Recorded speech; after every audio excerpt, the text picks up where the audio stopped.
வனவிலங்குகளை பாதுகாக்க நாட்டில் உள்ள ஒவ்வொருவரும் தங்களது பங்களிப்பை வழங்க வேண்டும் என்று பிரதமர் நரேந்திர மோடி வலியுறுத்தியுள்ளார். இது தொடர்பாக அவர் சுற்றுச்சூழல் மற்றும் வனத்துறை அமைச்சர் பூபேந்தர் யாதவின் பதிவிற்கு பதிலளித்துள்ளார்.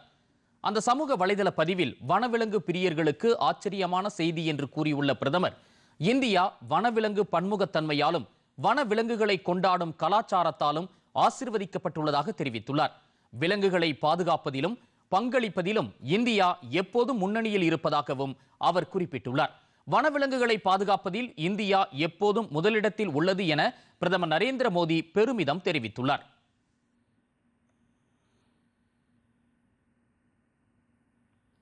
முன்னதாக சமூக வலைதளத்தில் பதிவிட்டிருந்த அமைச்சர் பூபேந்தர் யாதவ், பூமியில் சுற்றுச்சூழல் பன்முகத்தன்மையை மீட்டெடுப்பதில் பிரதமர் வரலாற்று முக்கியத்துவம் அளித்ததன் மூலம் சுற்றுச்சூழல் பாதுகாப்பு மற்றும் வனவிலங்கு பாதுகாப்பில் இந்தியா தொடர்ந்து பெரும் முன்னேற்றங்களை செய்து வருவதாக கூறியிருந்தார்.